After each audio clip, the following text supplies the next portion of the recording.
بسم الله الرحمن الرحیم. سلامونه دوستانو، په دې هیله یم چې روغ جوړ اوسئ. زمونږ د نن ورځې درس چې د هغه په ایلسټریټور کې موږ سره د لاینر سیګمنټ او د دې ترڅنګ یو ډراپ ډاون لیست ده، پر دغه مواردو باندې کار کوو. دوستانو ډیزاین دا کوم ټولز چې موږ تاسې په ایلسټریټور کې وایو یا کوم ټولز چې دې کې ځای پر ځای شوی، دا ټول مهم دي او په ډیزاین کې استفاده ورځنې کیږي، نو ځکه دغه یې جوړ کړي دي او موږ تاسې ورڅخه کار اخلو. کله هم چې لاین سیګمنټ ټول زه ورته انتخاب کړم، نو زه د دې په واسطه باندې کولی شم چې یو لاین ډرا کړم. ګورئ، زه دا لاین ډرا کوم او کولی شم چې 360 درجې دا لاین څنګه کړم، تاو راتاو یې کړم، روټیټ یې کړم. کله چې زه دغه یو ځای کې ضرورت وي چې زه باید داسې تقسیم رامنځته کړم، ډیوایډ رامنځته کړم، نو موږ تاسې کولی شو چې د لاین څخه استفاده وکړو، دا کار ترسره کړو. که چېرته ضرورت نه و، کولی شئ ډیلیټ پریس کړئ، بیرته یې ډیلیټ کړئ. دا یوه خبره. په لاین سیګمنټ کې دوستانو بل کار دا ده چې کله زه غواړم یو لاین څنګه کړم رامنځته کړمه، شفت سره چې باید کوږ رانشي، شفت تاسې ورسره پریس ونیسئ، نو دا تاسې ته ډېر منظم او یو سید لاین څنګه کوي ډرا کوي. یعنې شفت په واسطه که زه یوازې لیفټ کلیک سره لاین ډرا کوم، کوږ راکوږ کېږي، خو که شفت ونیسم څنګه کېږي، بیا موږ سره تنظیموي او برابروي. همدا ډول فرض که دلته ضرورت ده چې یو بل لاین سیګمنټ زه اضافه کړم، نو زه راځم شفت سره یو بل هم څنګه کوم ډرا کوم. ما دوباره راځم او شفت کلیک سره شفت لیفټ کلیک سره زه څنګه کوم، دا ډرا کوم. نو په دغه ترتیب سره دوستانو موږ کولی شو چې د لاین سیګمنټ څخه استفاده وکړو. فرض که دا ما یو لاین څنګه کریټ کړلو، که زه سپیس ورسره راواخلم، دا لاین هر ځای کې چې زما خوښه وه همالته ایښودلی شم. صحیح ده، لیفټ کلیک سپیس سره دا کار کولی شم.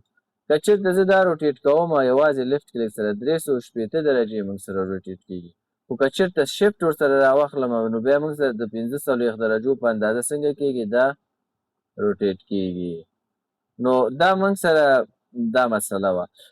بل که زه چېرته لیفټ کلیک سره آلټ هم پریس کړم دوستانو، کله چې زه اوس دا لاین ډرا کوم، د دې دا لاین چې کوچنی کوم او لویوم، له مرکزي نقطې څخه له سنټر څخه څنګه کېږي، کوچنی کېږي او لویېږي. ګورئ، د دې سنټر کوم ځای دی، دا ځای یې سنټر دی، له دې ځای څخه څنګه کېږي، کوچنی کېږي او لویېږي. کله فرض که ما یو لاین ډرا کړلو، وروسته یې هم کولی شو چې دغه سیګمنټونو څخه یې راونیسو او کوچنی یې کړو او هم یا لوی کړو، یا یې څنګ کې ودرېږو، په دې شکل یې څنګه کړو، روټیټ یې کړو. نو دا موږ سره د لاین سیګمنټ مسله وه چې په دغه طریقه موږ تاسې کولی شو له دې څخه استفاده وکړو. بل دوستانو موږ سره دلته دوم چې دی د ارک ټول ده. کله چې زه ارک ټول ورته انتخاب کړم او راشم لیفټ کلیک پریس کړم، په دغه شکل موږ تاسې ته یو ارک جوړېږي. ګورئ په دې شکل باندې که زه چېرته اپ ایرو کي ووهم، ګورئ د ارک کې تغیرات راوستلی شم. که ډاون ایرو کي ووهم، په دې شکل تغیرات پکې راوستلی شم. نو په اپ او ډاون باندې دغه کمان کې یا دغه ارک کې موږ تاسې کموالی او زیاتوالی راوستلی شو. کله هم چې زه لیفټ کلیک سره دا ډرا کوم، سپیس ورسره اخلم، لکه د لاین سیګمنټ په څېر هر ځای کې چې زما خوښه و دا انتقالولی را انتقالولی شم. که چېرته آلټ زه پریس ورسره نیسم، نو په دې شکل سره موږ تاسې دا کوچنی کولی او لویولی شو. او که چېرته زه کنټرول ورسره پریس ونیسم، نو د شروع نقطه چې دی خپل ځای کې پاتې کېږي او هر نور مکمل تغییر راځي، کوچنی کولی او لویولی شو. نو دا موږ سره د ارک مسله وه. کله دوستانو چې موږ تاسې یو ارک ډرا کړو، وروسته کولی شو دې ته رنګ هم ورکړو. فرض مثال د دې په منځ کې دغه رنګ واوسېږي، یا د بیخي دا رنګ ونه اوسېږي، سټروک ورته ورکوم. سټروک فرض که سور رنګ ورته ورکوم او اندازه یې هم څنګه کوم، 10 په اندازه باندې دا زیاتوم. اوس هر ځای کې چې زه غواړم دا ډرا کړم، نو په دغه شکل باندې دا موږ سره څنګه کېږي، ډرا کېږي. نو دا موږ سره د ارک مسله وه چې په دغه ترتیب سره موږ تاسې کولی شو چې ارک څنګه کړو، رامنځته کړو. بیا وروسته کولی شئ چې روټیټ یې کړئ، تغییر پکې راولئ او خپل ډیزاین ته کتلی په دې کې تاسې کولی شئ چې نور هم کار وکړئ. ممتا فقط دومره ده چې موږ تاسې دغسې یو اپشن هم دلته لرو چې په ډیزاین کې ورڅخه استفاده کولی شئ. دوستانو د ارګ څخه وروسته موږ سره دلته په ډراپ ډاون کې سپایرل ټول ده. سپایرل ټول موږ سره دغه ډول یو ټول ده. دا ولې موږ سره اوس دومره ډبل ده؟ دا ځکه چې دلته ما ورته سټروک د 10 په اندازه باندې ورکړی. زه دا ورته 15 ورکوم، ګورئ دا موږ سره څنګه شو، کوچنی شو. که چېرته زه دې سره سپیس بټنه پریس ونیسم، کنټرول سپیس، نو هر ځای کې چې ستاسو خوښ وي همالته ایښودلی شئ او بیا پکې تغییر راوستلی شئ. که چېرته آلټ پکې پریس ونیسم، ورسره آلټ ونیسم، ګورئ په دې شکل یو تغییر راځي. نو سپیس او آلټ، او همدا ډول که چېرته کنټرول پریس ونیسم نو هم تاسې کولی شئ چې په دې کې څه وکئ، تغییرات راولئ. او کولی شئ بیا رنګونه هم ورته بدل رابدل کړئ، هر رنګ چې ستاسې خوښه وي هماغه ور اضافه کوئ. نو دا موږ سره د که چېرته زه راشم ډایرکټ سلیکشن ټول راواخلم او دې کې چې کم یو سیګمنټس دي، پوینټونه دي، هغه کې هم موږ تاسې کولی شو څنګه وکړو، تغییرات راولو، په دې شکل تغییر راولئ، په دې شکل یعنې لکه دا کار هم موږ پکې کولی شو. نو دا موږ سره د سپریچوال ټول مسله وه. همدا ډول بل موږ سره د ریکټینګولر ګریډ ټول ده. دا موږ سره څه کار کوي؟ ګورئ تاسو سره په ډیزاین کې ممکن رو او کالم وایس ضرورت اوسیږي. ګورئ دا په دې شکل موږ تاسې راوستلی شو. زه راځم ورته دا څنګه کوم، دا سټروک ورته نن کوم چې صحیح موږ سره ښکاره شي. ګورئ دا دغه ډول یو رو او کالم جدول ما جوړ کړلو. نو هر څومره چې تاسې ضرورت وي تاسې دا کار کولی شئ. زه به دا کلوز کړم چې تر څو دا به زه نو کړم، دوباره راځم زه کریټ نیو ته او له دې وروسته دا کریټ کوم. دوستانو کله چې اوس ما دا کریټ کړه، دا صفحه مې ځان ته سپین کړه. ګورئ زه دلته راځم په دغه شکل باندې ماته یو جدول پکار ده. دا جدول څنګه شو، ماته اضافه شو.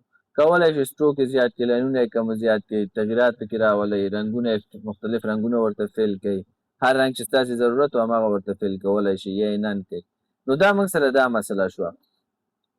بل ګورئ که زه چېرته دلته ما سره دغه ټول انتخاب ده او دلته یو کلیک وکړم، ما سره یو ریکټینګولر ګریډ ټول اپشنز په نامه باندې یو بله کوچنی وینډو خلاصیږي.